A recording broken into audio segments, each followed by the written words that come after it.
Hi, I'm Marissa Minter. I'm a screenwriter, an entrepreneur, and I'm a seamstress.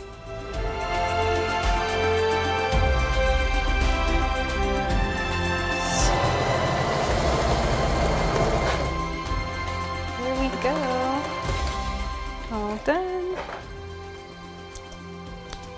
And voila, we have a purse. So cute. 36 for 36 is brought to you by The Late Night Experiment with Motown Maurice. Subscribe today on YouTube. So I'm originally from Houston, Texas. I moved out to Los Angeles in 2014 after I graduated college, just to explore career options and see what was out there for me in a big city. I love writing, so when I got in here, I jumped into screenwriting, and that's something I do a lot in my free time. When I'm not screenwriting, I work at a retail fabric store in the fashion district here in Los Angeles. We work with designers to help get their designs made. We help them pick out the fabric and the materials for their designs. We even have production on site so we can actually create their ideas, and it's really cool to see people's ideas come to life.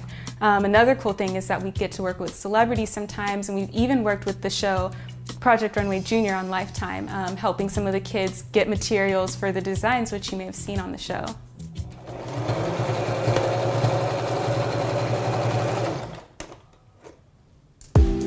So the name of the store is Fabric Planet, and that place is just incredible for a person with a creative mind. I mean, there's colors everywhere on the walls, the ceilings, there's all kinds of different materials, glitter, colors, ribbons hanging down from everything. So it's crazy because before working at this job, I really didn't have an interest in fashion or never thought I would, create things of my own. But just being in this creative environment, this artistic environment, encouraged me to start. I was like, I have to start making stuff. I have to do something with all this that I'm surrounded with.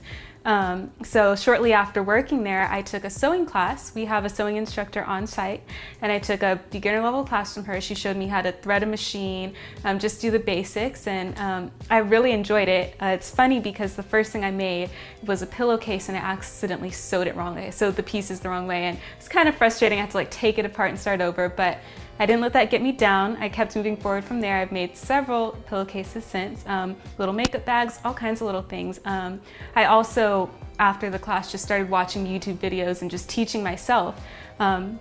And one other thing I taught myself to do was to make a dress, and the dress turned out a lot better than I thought it would for my first clothing item, that I actually wore it to my friend's wedding. And a cool thing was that while I was at the wedding, people came up to me and were like, oh, where'd you get your dress? I love that dress, where'd you get it? And it felt really good to be able to say, oh, I made it myself. It made me really proud, so that was awesome.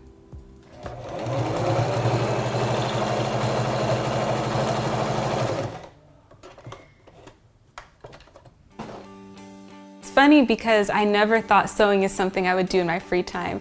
This may sound bad, but when I used to hear the word seamstress, I would picture like a little old lady sewing away, and now here I am sewing for fun, which is awesome. And it's now become one of my goals to actually make all of my own clothing. Custom clothing actually looks a lot better on you. You go to some stores and they have 3 sizes, small, medium, and large. There's 100 different body types out there. How can 3 sizes fit everyone? So when you make your own clothes, you're making clothes that look good on you specifically, which is great. And there's another more serious side to making your own clothes, and that's just how clothes are made.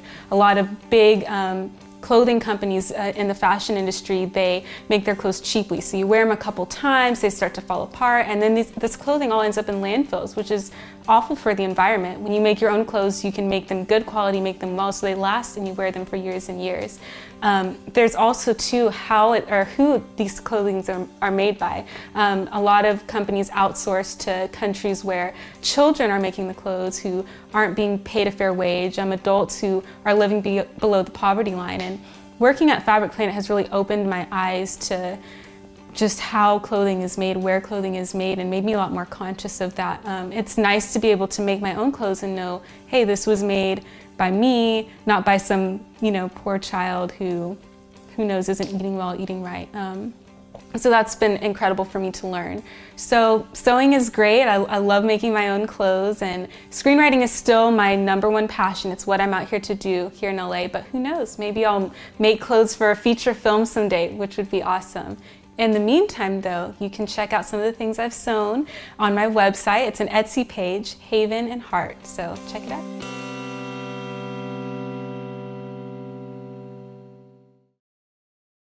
I made my appearance on the Late Night Experiment with Motown Maurice in season 5. I was actually in several episodes. I played the role of a showrunner for a daytime TV personality, Candace Kane. It was a lot of fun. It was actually my first time being on screen, my first time acting. I was a little scared, but it turned out great. I had a great time, and I met a lot of people there that I still keep in touch with today. How are you feeling, Motown? Okay, I guess. Well, are you ready? This is a big interview for you. I know, but I'm kind of having second thoughts on the subject matter. I was wondering if maybe we can change up a few things. No time, she's here. You need to watch the Late Night Experiment with Motown Maurice because it's a hilarious show, it's fun, it'll get you laughing, and hey, it's custom made right here in America.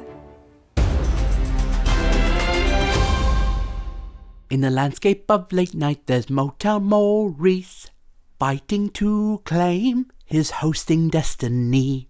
He needs your help, please spread the word. Subscribe and you will see. Subscribe and you will see.